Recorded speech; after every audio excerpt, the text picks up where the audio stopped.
Right. Good afternoon to those of you who are tuning in at this moment. I'm Michael Naylor, and I am the director of the Enneagram Center, Maine Enneagram Center for Transformation and Well-Being. And here we are on the initiation into winter. We got our first snow and temperatures down to 15. So we're entering the dark cave here in Maine. And today I really got the pleasure to be able to be with Diana Carson Chapman. I think I got that right.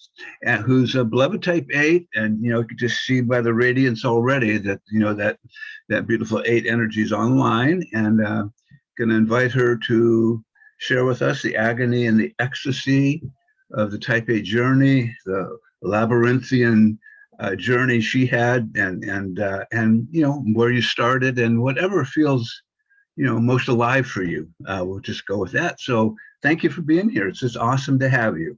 Oh, it's my pleasure. I love your work, and I'm such a fan of the Enneagram. I feel like it has been the single most valuable tool I have for my own personal development and for highly effective relationships around me. So I'm grateful to support your efforts here.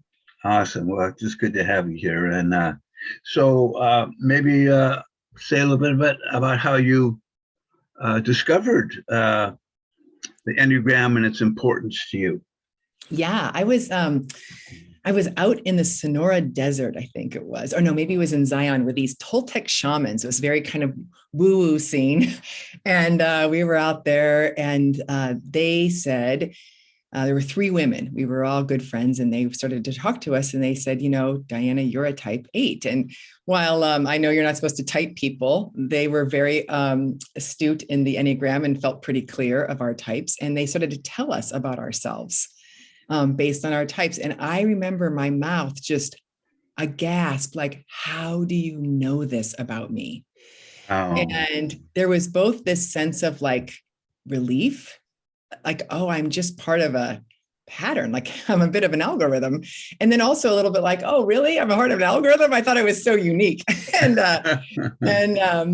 So they gave us so much insight. And then, I was sold then after I went and found out more, and then became a junkie, learning everything I could about it. So that's how I got introduced to it. Wow, that's quite an awesome story. So from there, how did you unfold it? How did you start working with it? Yeah, so I started to read books right away. I started to go to all the Enneagram conferences that I could. I really went everywhere I could. I joined a group here in my area. I live in Santa Cruz, California, and there was an Enneagram teacher here. And I got into an Enneagram group for about 4 years. I think we were in that group. Maybe 10 of us would meet every month. And I learned all about my type and other people's types. And I went to panels. I think I went to 3 different series of panels because I just kept learning so much from panels. So I got very astute in the models. And now I teach it. I use it with all of my clients. I don't work with anybody unless they've been Enneagram type first. Yeah. And are those shamans still hanging around typing people for you, or are they back in the desert? I mean, it sounds like back in the desert. No, I haven't seen them for some time, but they were phenomenal at supporting me. Yeah, they're probably connected to Carlos Castaneda. He gets around these days. But so say a little bit maybe about the challenges, the agony of the 8. And we often hear stories about how sometimes, because they have so much instinctual capacity, that they have a growth edge around noticing when they've actually vaporized people around them. So what's been the edges for you? Yeah, I used to go to conferences because I don't have very many examples of vaporizing people. And awesome. I was told many times, like, we don't think you're an 8. The 8s would try to kick me out of the 8 groups. But I've since learned that I'm a social 8. And that social 8s that might not be as big of an issue in vaporizing people. I certainly could vaporize people in my head, but I a little more careful maybe on the outside. I think the thing, like my agony is, well, one thing is I feel everything in my body. And so a big challenge for me was, how do I stop feeling everybody's pain? Mm. Um, I would walk around people and I could feel what was happening over there, and I didn't know how to turn it off. So that was a big issue for me for a long time and then I would want to control your pain so that I wouldn't have to feel it. And that was a big, so I did that for a long time. And I'm sure people didn't appreciate, the one in me who wanted you to stop feeling pain. So that was a thing for me. I think the other thing that was been a bit of an agony is like denying my own shadows. I think denial showed up for me a lot that way of like, I'm not like that. I'm not dark like that. And so having to really go in and go, that darkness lives in you too. And it could be as dark in here as you might see it out there. That was a big, that took a while to really own that and not deny that. So that was a challenge for me. Well, it sure sounds like that your heart was very open, along with your gut center, and which is a gift. And so, how did you learn to not be so affected or taking in the suffering so deep? It sounds like you really were receptive to people's agony. Yeah, I actually got mentored. Gay Hendricks, who was one of my mentors, I would walk with him and tell him how I struggled with it, and he gave me a lot of teaching, mentoring over the years around how to learn how to turn that on and off, and to be able to let that move through. I used to hold it all, and he would teach me you don't have to hold that, so you won't have to suffer. And so that was really helpful and changed my ability to be able to be around people without getting, feeling so at the effect of what I was feeling. Yeah. So, one of the things that's sort of classically talked about in terms of a shadow for the eight is not being aware of how much they need people. And, Oh, and that it's kind of like, this is overgeneralizing, but like, I don't really need people. I can get rid of you and I can replace you, but I'm independent. And there's also sometimes a storyline on a deeper level of eights feeling like as little ones that they were on their own and that they were rejected in advance. So the way they respond might be to, I'll reject you first and then we don't have to worry about it, right? So does any of that resonate for you? very much so. I tell this story that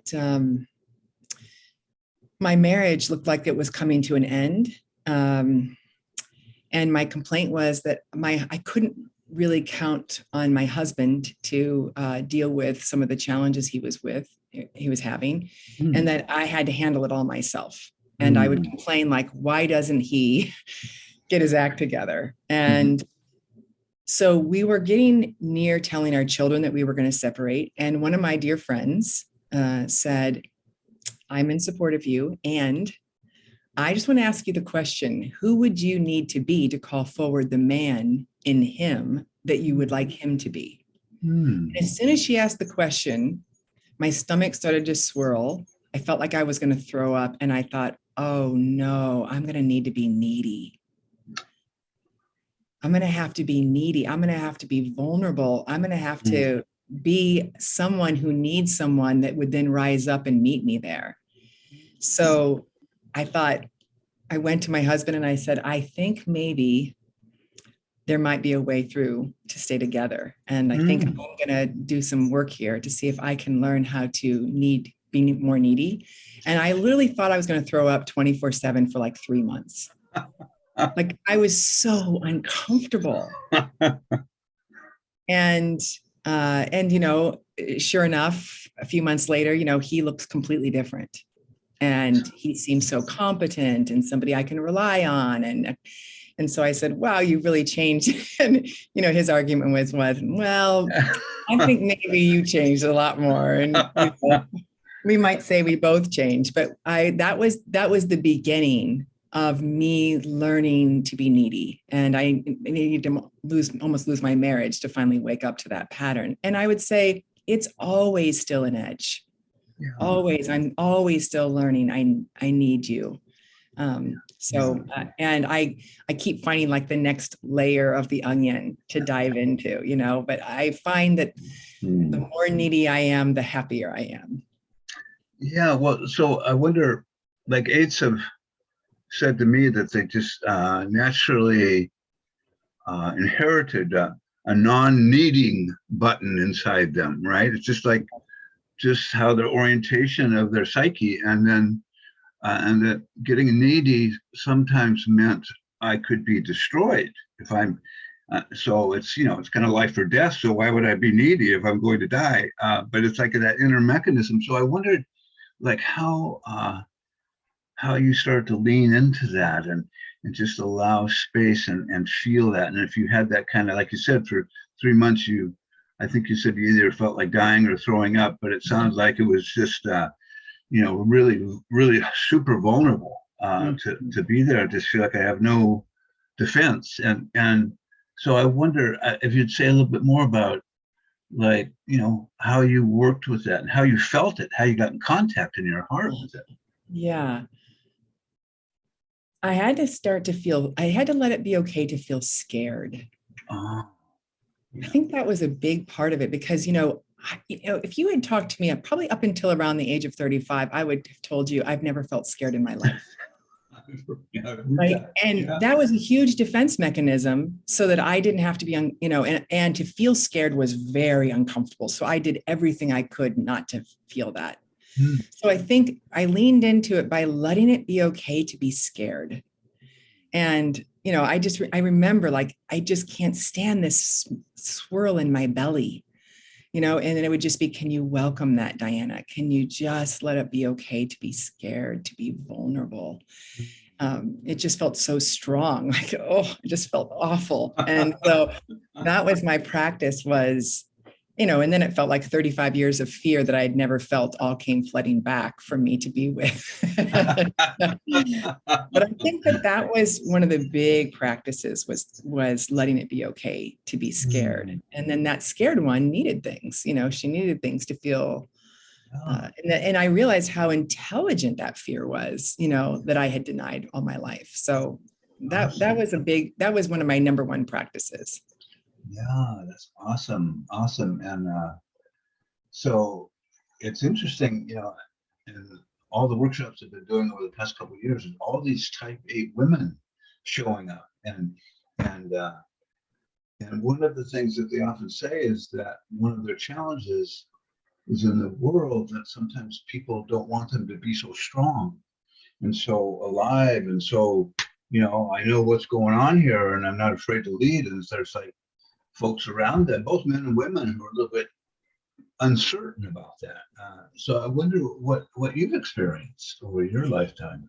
Well, yeah, I remember I still have the report cards in nursery school where, they say Diana's awfully bossy. She needs to learn to not be so strong, so I got that feedback throughout my life. And so I do think, I think now I'm grateful for the superpower that comes from 8 of having that strength. I think it serves me well. And I think the way I most serve others is when I combine my strength with my vulnerability. I think that actually makes me stronger. And that creates a sense of people feeling more comfortable around my strength. So I know if I start to get the feedback, you scare me, I know I'm leaning on my strength and I've dropped my vulnerability. And so I used to get that feedback a lot when, in my early 40s and earlier, you scare me. And it would always be such a shock to me. I'd be like, why? I'm a pussycat. Like, I could not see it. I could not understand it. And so it was, once I started to really be more vulnerable, and then that feedback started to go away. And I actually haven't heard that feedback for quite some time, which I take as a, and I feel like I'm stronger than ever in my ability to bring my strength forward. So awesome. Yeah. Awesome. Because that's often some aides will say, if I get vulnerable, I'm going to be taken advantage of. Yes. But if I get strong, I'm going to be thrown out or called a bitch. That's always Bitch, fun. right. And of course, Right. My new motto is like, you say bitch like that's a bad thing. That's right. You ain't seen nothing yet. I love my bitch. My bitch would save my life, and you ought to have a bitch too. And if you don't, you're likely not going to be able to fully protect yourself in certain situations. So, yes. That's yeah. a beautiful growth archetype, I think, for Yeah. AIDS. Like, is it okay for me to, and to be who I am? And like I say, AIDS was so gloriously wonderful at swearing. I would think the bitch would be light. Like, you ain't seen nothing yet, mofo. Right. But I do think that until we make friends with that part of ourselves, that we're going to keep getting a mirror in others out there that it's not lovable. And so I do really think part of my work was, what's wrong with bitch? Because I had to really see the high side of that. There is, of course, a shadow to that, but there is this beautiful high side. And when I could fully embrace that, I feel like I no longer required that reflection from the world so much, that critical reflection of that part. Yeah, awesome. Yeah. Well, so this, sometimes we talk about, when eights are at their best, they have a beautiful quality of inspiring people to be powerful and strong and confident, really champion, and that they can share power. And then as they become more scared or contracted, or the patterns of suffering get triggered, that they go down, what we say, go down the levels where they become they lose contact with their heart when they're using their power. And oftentimes people become objects that now I got to work them around here, and if you're not a good object, you will die shortly. But there's this and that they tend to get more maybe expansive, but less aware of how they're impacting people. So, this is the downward spiral. We all have it. But I wondered what your experience of that is and how you work with it. I'm very aware that there is a part of me that objectifies people. Mm-hmm. And I can see it. It's in there, and it's cold. And so I'm not going to deny that. I think that's important, first of all, to know I can do that. And I agree with you. If my heart is not open, and I feel threatened, that objectification come out, and it can feel really awful to the person on the receiving end of that. So I see it's there. And I think the way I work with it is I think of my heart, I'm constantly thinking of my heart like an aperture in a camera, like the lens, and I'm always noticing, where's the aperture? How big is it? And so it's like a little awareness in my head that's always looking at that and saying, oh, it's a little, you tightened it up a little bit. Let's open it back up again. So it's just a constant recommitting to opening it back up.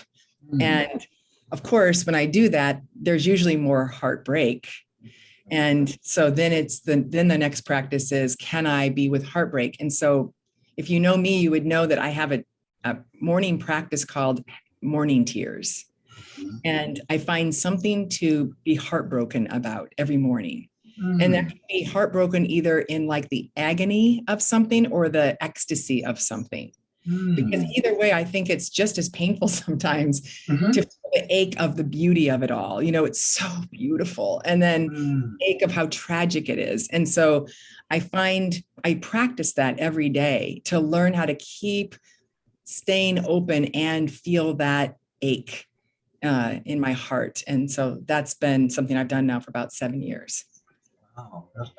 So, if I hear you correctly, it's like the sense of just bringing to mind either something that has sort of breaks my heart open with joy and love and appreciation, or something that's just tragic in the world, and just spend time contemplating that and being with your heart center and attempting to make contact with your heart. Is that accurate? Yes. And so I purposely will seek out content. Like I might look through the news or I'll see a video. A lot of my friends know I have this practice, so they send me things that they know will get me.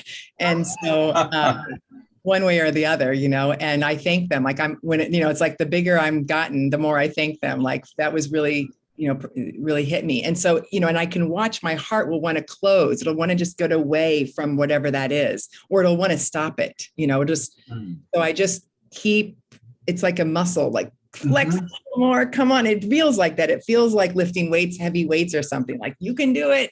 And so, sometimes something's just so tragic. I just to feel it, just like, I feel almost like I'll shatter into 1,000 pieces if I let myself really feel this all the way. And so I'm like, could you shatter into 1,000 pieces? It's okay. So that's my edge. Awesome. And so I have a 1-8 friend, really lovely guy. She says, I've got what I call a Grinch heart. It doesn't open very much. I care about everybody, but it's I don't feel that center very. How do you open it up? So that's a great practice. And it sounds like you may have a lot of type 4s in your life who send you all of their tragic grief. And that's to Diana. She can handle this.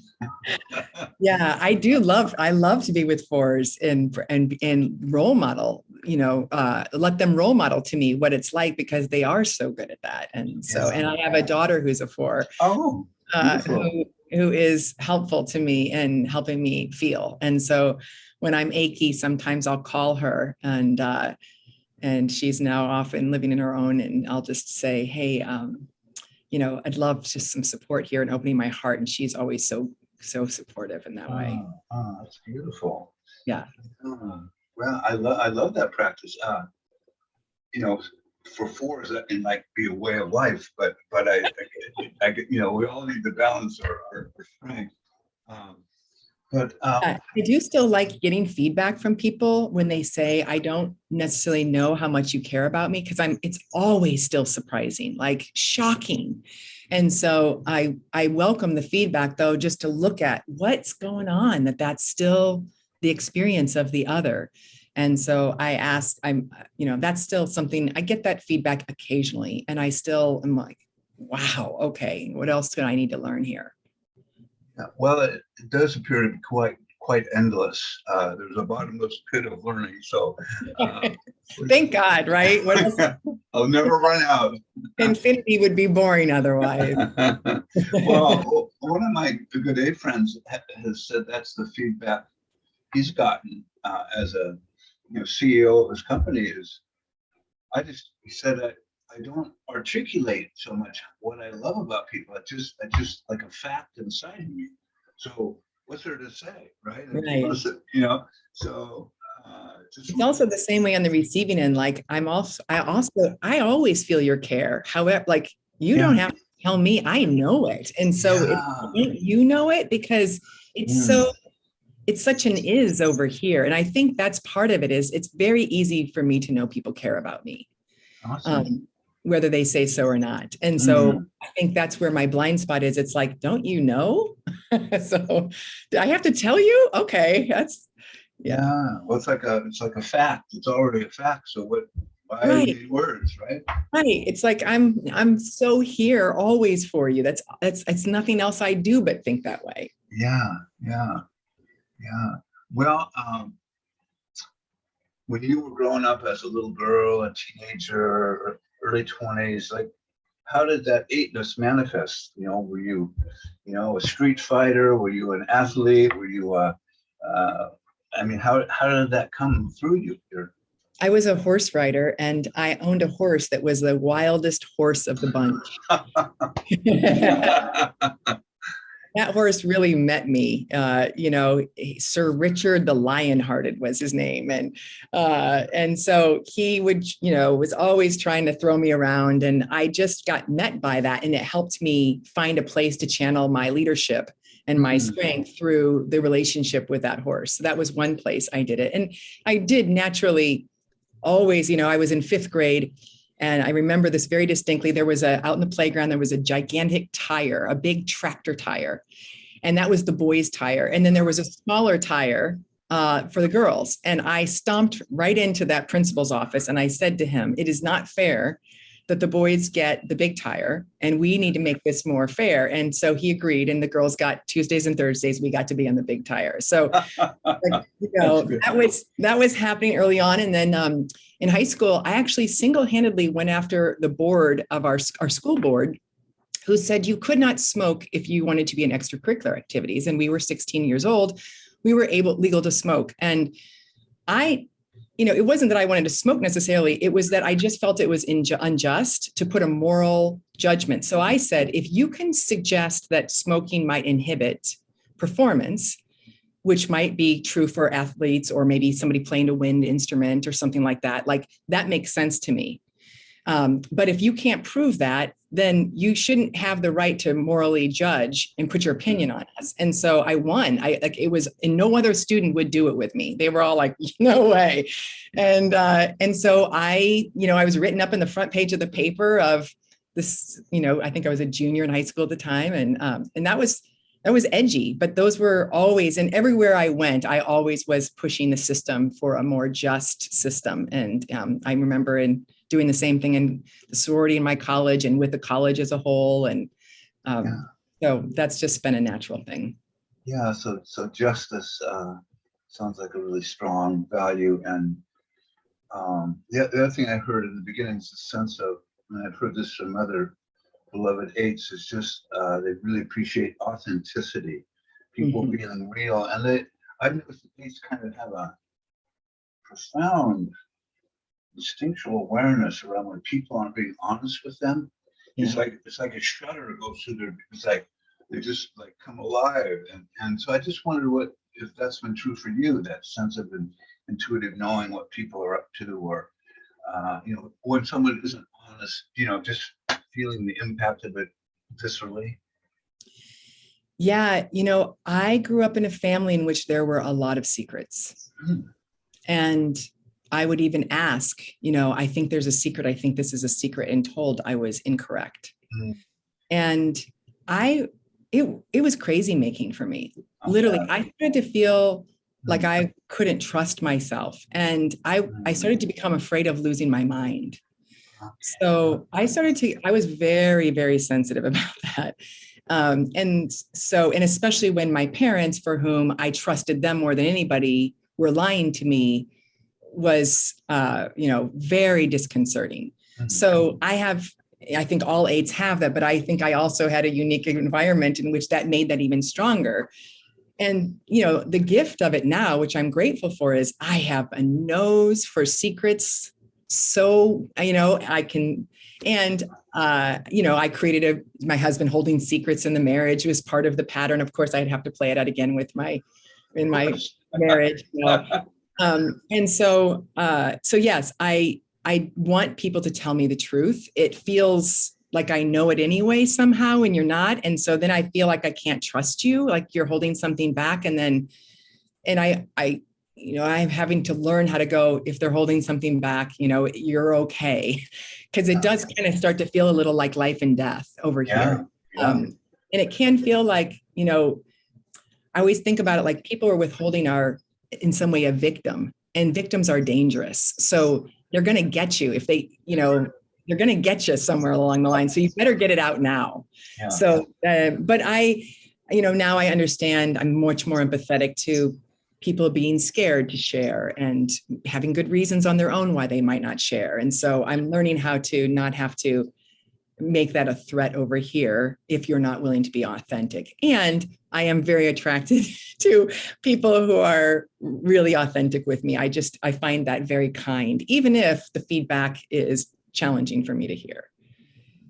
Yeah, yeah, thank you. Well,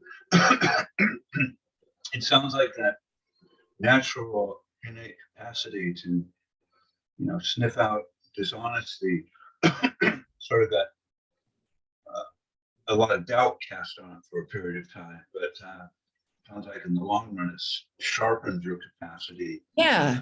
Yeah. I think that's how I make a living now, really, honestly, is like, I'm good at even helping people know how they're being dishonest with themselves. Yeah. But I think I can point to that now and go, you know this, right? And so, so I genuinely, it was hard to grow up with those lies, but I am actually very grateful for them now because of the gifts that have come from it, that I feel like I serve a lot of people because of that. So, yeah, that's awesome. Well, it reminds me so much of, I've been studying Gurdjieff, who I believe is a type 8, and he was just fearless in calling people out on their distortions, and would go to if they volunteered for his work, he would go to any lengths to shatter whatever the secrecy was, but very, very aidish, and ultimately to liberate them so that they were more free, right? And their heart was more open. And so, what would you, when you think about, raising your kids, type 8 mom, how was that like? What was that like for you? What sort of, what did you notice that you like to imbue your kids with? Anything that, stands out? Well, first of all, I loved being a mom. I was a stay-at-home mom for 12 years and I loved it. I loved motherhood. And I was all about like creating the most magical, playful environments. And I think my kids would say that it was idyllic. The protector in me really wanted to give them a space to just play. We played a lot together. And I think I did instill in them a lot of, you can do this. They are extremely competent. And maybe to a fault, like I think when I look back on it, I think I left them alone for maybe a long weekend, and maybe they were 14 and 12 and just filled the refrigerator with food. But, it's like, bye, I'm out of town. I think I was out of state, and I thought that seemed fine. And maybe now in retrospect, that might've been a little vulnerable for them to be by themselves. I don't know, but I did give them a sense you can do this. So I think that's what they would say. They have confidence in themselves in a way that my 8 parenting. And then I think they'd also say, sometimes she pushed too much and expected too much because, I was insensitive to maybe their stage of development. So that was the shadow part of that. Yeah. Awesome.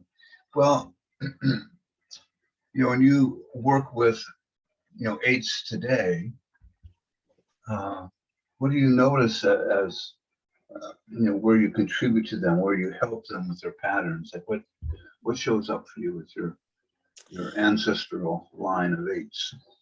I think, I see a lot of lust in my 8 clients, and I see that in me. But I see a lot of workaholism. I see just taking on too much and feeling and getting overwhelmed. And then I can see that. And so I myself have lost myself in my lust and then came back again. And I'm actually really grateful. I remember about 5 or 6 years ago, I really went full into it.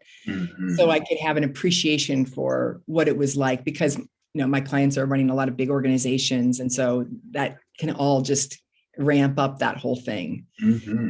And so I have empathy for it. And now I'm really careful in myself to pay attention to how lust is always showing up and coming back to something more gentle. And so I play around a lot with introducing my clients to that inner 2-year-old.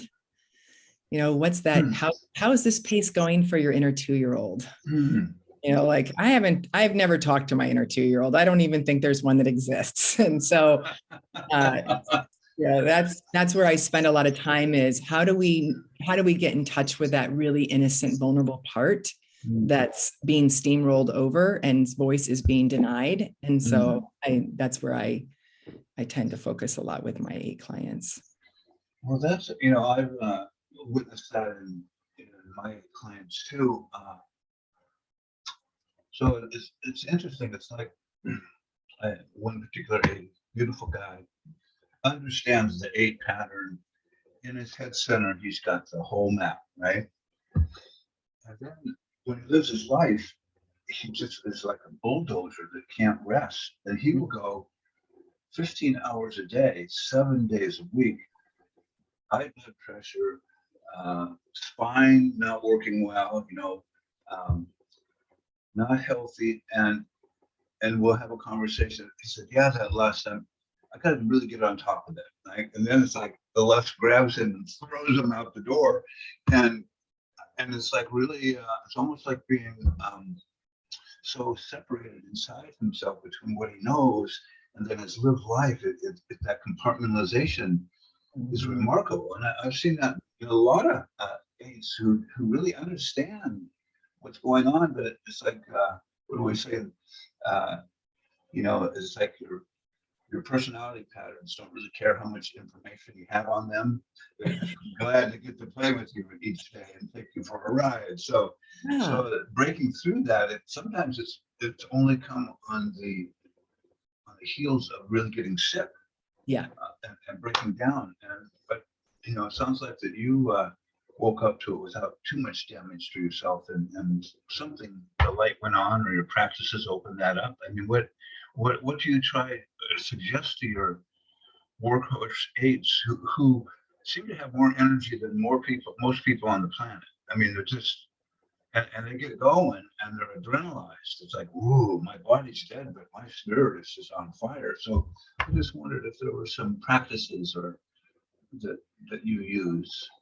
Well, I got really well mentored about 15 years ago saying, Diana, I know you have this energy, but you're gonna pay the price in the future if you keep running it. It's not a sustainable way. And even though it felt so sustainable to me, I mean, I unending energy. So at first it's like, but why? But she just was very good at helping me understand it. You are a system that needs rest. And how are you going to rest it? It's and she asked me to really look at nature and to look at all other animals that, everybody's resting. Everybody has moments of rest. And so how can you more align with nature? And so that helped me to start to look and go, okay, I can see I'm not aligned with nature in that way. So that's what I do with clients is I really remind them it's sustainable for now, but they could not keep that up. And there'll be a cost if they burn the candle too far, too fast. And I give them examples of it. And I think it's those examples. One of the things I do like about eights is I think we're haunted by the truth. Like we hear truth when we hear it. And like, it's like, if you tell it to us, we might want to kind of be defensive in the moment, but then we go like ruminate on it and we're like, damn it, they're right. It's like, we really do. At least that's true for me. I think that's true for a lot of eights too, but it's like, the truth is the truth with, I'd say a capital T, kind of a truth. Yeah. Truth, So I speak to eights in that way. Like I try to help them see the truth with a capital T around what is it to be a sustainable, energetic system, and show them examples and have them look for the examples themselves, and then ask them, what do they want? And particularly like what works for me is I ask my 75-year-old self, how is she going to want me to live my life now to support her vitality then? I use that as a practice a lot. Awesome. For all kinds of things. I'm always referring to her. And so she guides me to say, like, I need you moving your body more. I need you to take time away from your work to care for these things so that I will be cared for more. So that's a practice I use a lot with my clients. That's awesome. That's a beautiful practice. Well, the other thing I've often noticed about eights is that, often suggest that it might be a good idea to learn a a meditation practice, right? And to sit and collect yourself each morning in some fashion. And just the more you do that, the more you can actually sense when your patterns are launching, especially if you do a sensing practice. And often it's like, God, if I'm sitting here for 5 minutes, that's 300 seconds that I could be applying to my projects that are right there in front of me, big as life. And so like the idea of just becoming still is like, dangerous to their life's path. So how has that been for you around mindfulness practice? Oh my goodness. I mean, I remember just thinking this meditation is bullshit, like, Yes, oh, that's like, what they come say. on, right? I'm not buying it. So whenever I teach some meditation in a group, I say, now, first of all, for any of you who go like, this isn't working for me, like, I get you. I understand. You make sense to me. And so feel free to, decide to ignore this if that's what feels friendly to you until you don't, right? But yes. Now I can sit and sit and sit, and it's ecstatic. Awesome. But that took years and years of practice.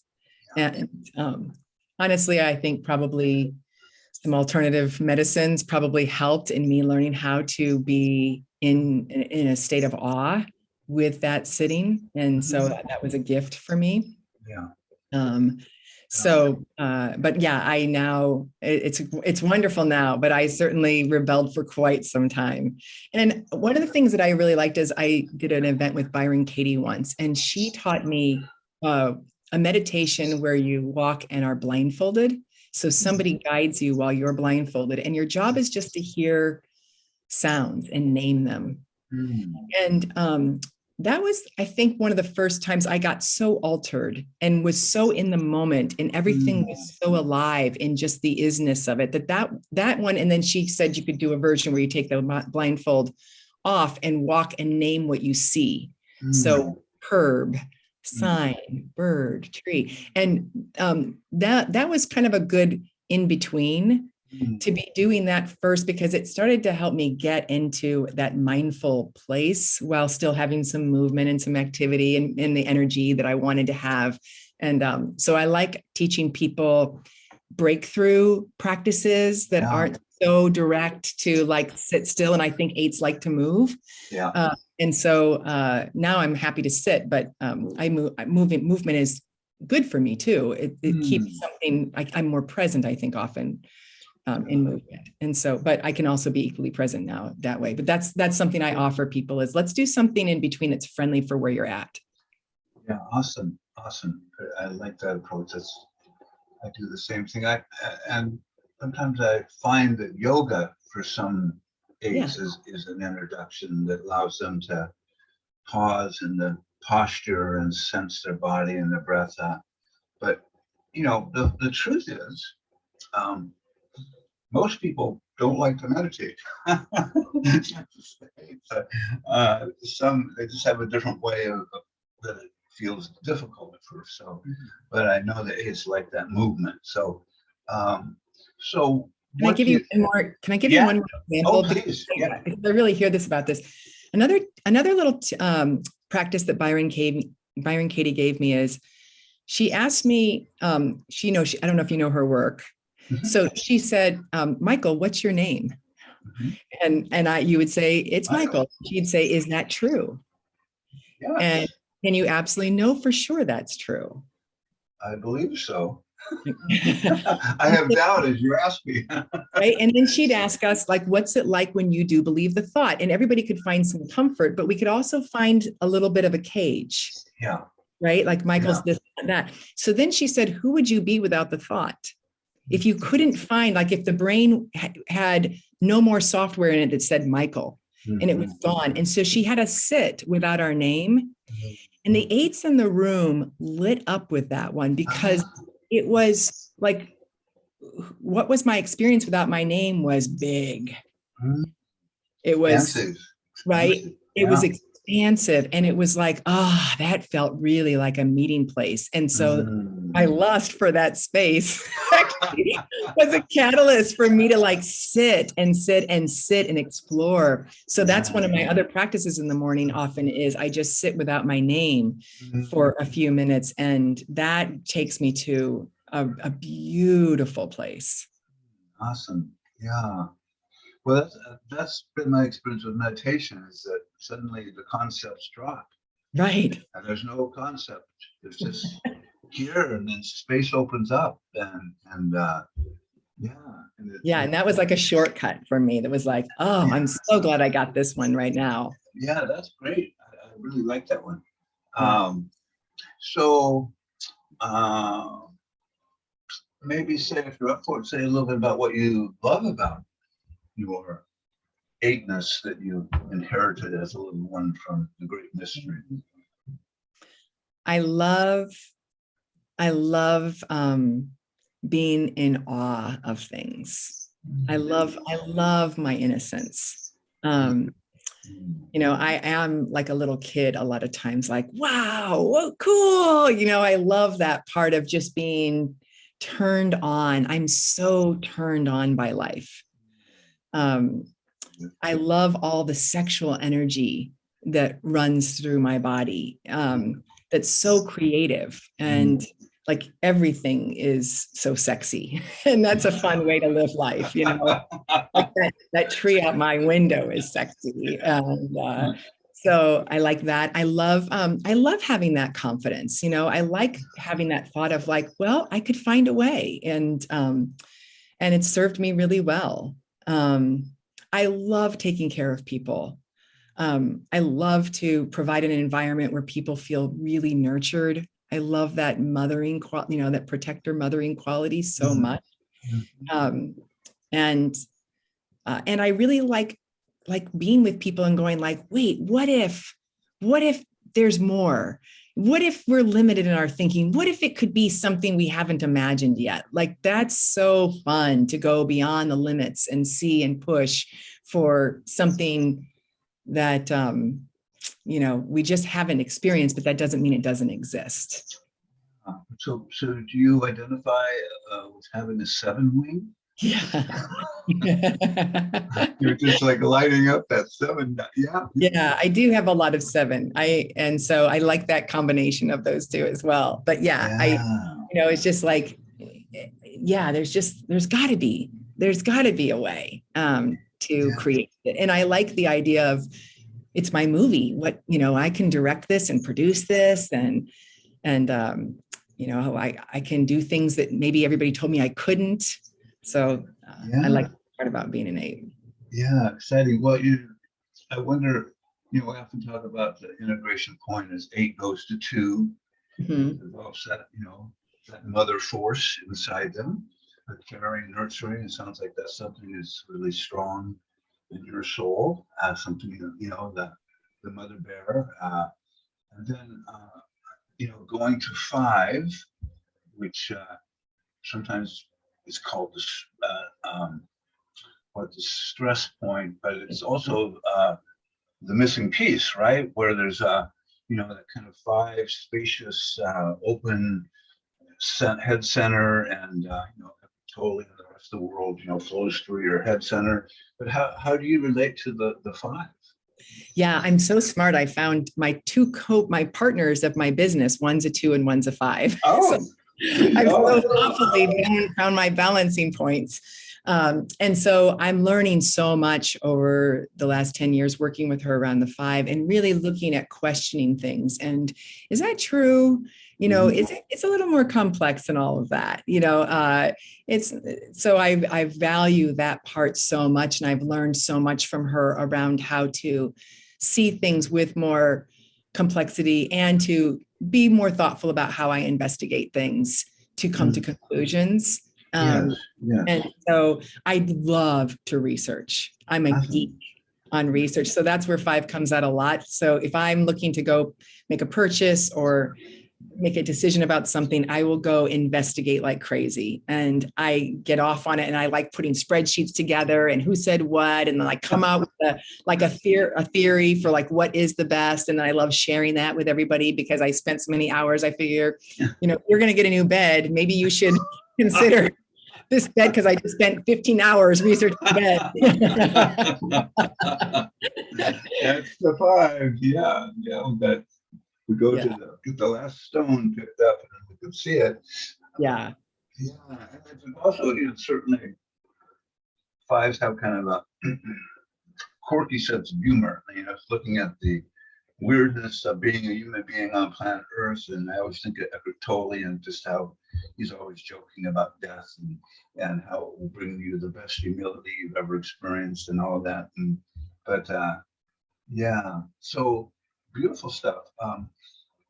Anything else that pops up for you? If you were thinking of, a little girl, a little boy, grade school, high school that didn't have maybe a lot of support, but was trying to find their way through the challenging world. Well, I can remember, I think I remember when I first felt my ache kick in. I was 5 and I was the oldest of 3 girls, and the youngest was just being brought home from the hospital. And I can still see the whole scene.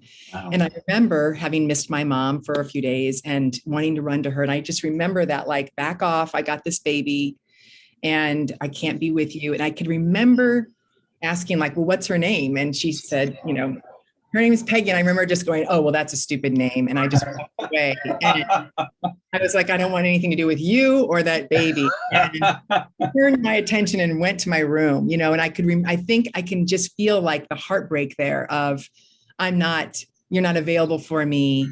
And I'm going to have to do, I have to take care of myself. And I can remember the heartbreak in that moment. Yeah.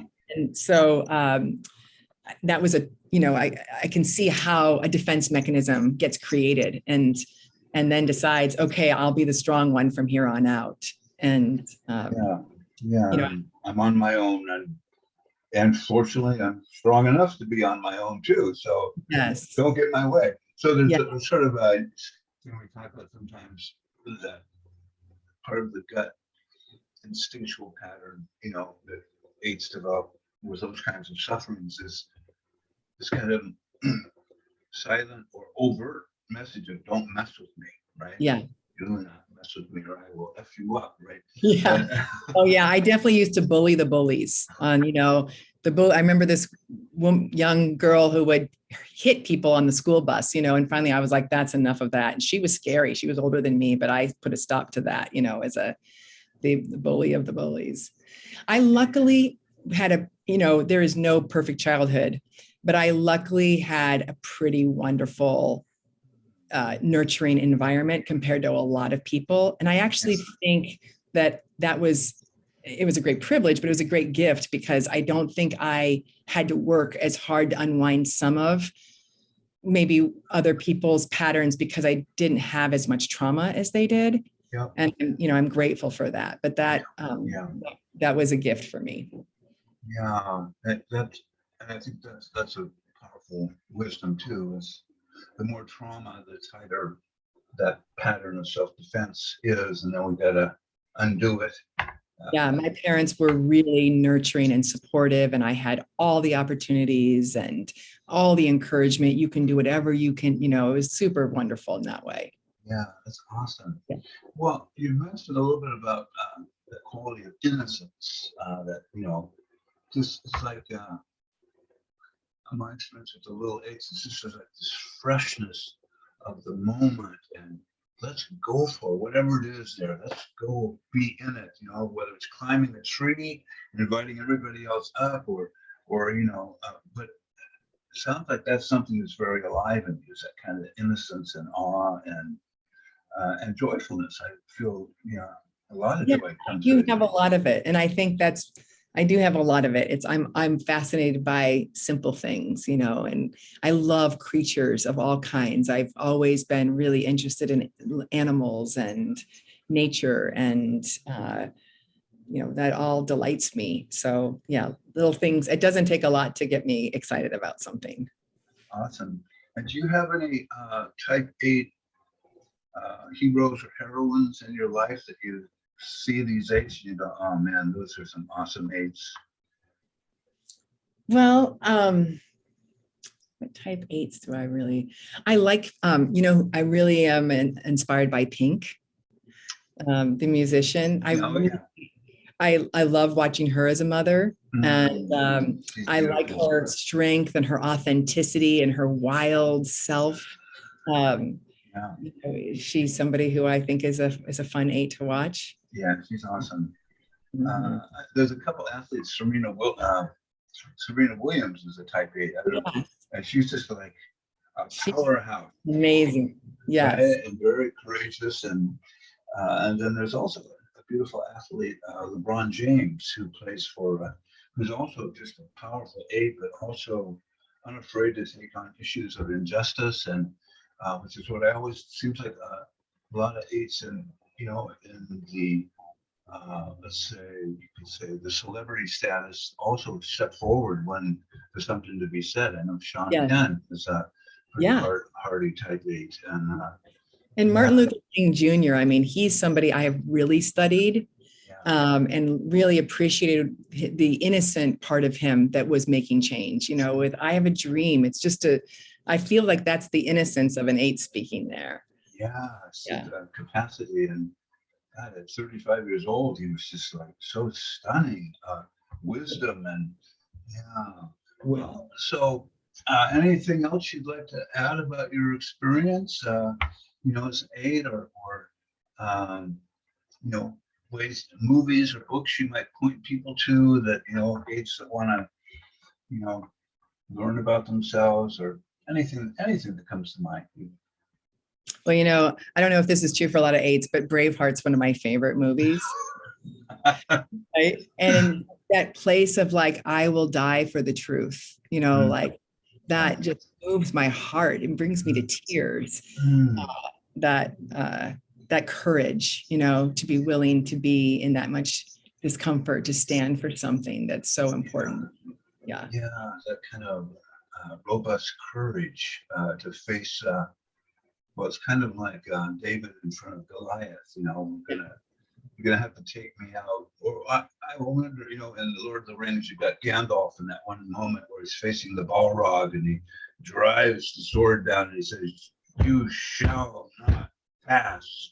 Yeah. Like just kind of, Yeah.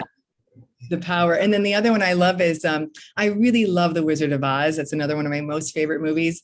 And I really love the joke of like, you could have always just clicked your heels. And like you always had it. And, because I do think that part that likes a challenge can get off on a challenge too much and realize like it could have been easy. Like you didn't have to go, kill the witch and do all those things. You could have clicked your heels and like, why didn't you tell her? She's like, she wouldn't have believed it, like it can't be that easy. And so that movie always reminds me like it could be easy. It doesn't have to be so hard. But it's so much fun. It is so much. So then we just love the joke of it, right? It's just a fun joke. Yeah. Yeah, there's a cartoon I often show in my presentations where a dragon is standing before a little guy who's been incinerated. And he said, this is the kind of love I have. You just have to bear with it or not, which reminds me of like 8s. One thing I notice about my 8 friends is that when they hug you, it's like, boom, it's like a blood. It's like, just like a little one. Nope. Boom. I'm with you. All in here, baby, belly to belly. That's right. Lean in stuff with me. We're gonna go all make the way. It happen. Right? That's right. That's right. Yeah. That's right. Well, just want to really appreciate being with you. Just So really, wonderful. yeah, just Enjoyed myself thoroughly. So great to be in conversation with you. To see your beautiful light and just your radiant and courageous soul, and just awesome. And I was just thinking of one last thing. One of my beloved women 8 said, we're talking about like learning to sometimes not to use not to use too much force. Yes. And she said, well, I just get so high when I'm just in full gear and just going forward. And I do notice that people kind of fall to the side, but I don't want to suppress my aliveness. Yeah. And so our conversations around, well, it's not about suppressing your aliveness, but using your power more skillfully, maybe, so that you don't, throw too much lava on them as Yes. you share your passion. Because, that's what I love about AIDS. It's just like, oh boy, let's do it, right? Yeah. So I wondered if you had anything you want to say about that before we close. Well, I do think part of lust is that I can get addicted to norepinephrine, cortisol, and adrenaline.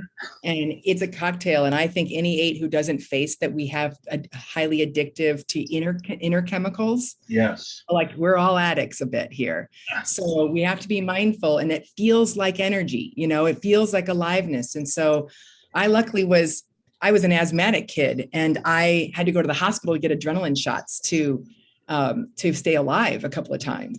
And that's what an addict I was. I mean, I really see that now as like a high I got off of thing. So I have the privilege of going through that and seeing the addiction early on, and now learning what are the chemicals that I use instead of that. So I can still be in my strength and my power, but I don't have to be in all of that chemical addiction, right? So how do I bring in these endorphins from my breath and from my movement that would allow me to feel that aliveness without that intensity? Yeah, that's awesome. I'm glad I asked that. That's great. Yeah. All right. Well, just thank you so much, and you. many, many blessings. And I'll turn this off, and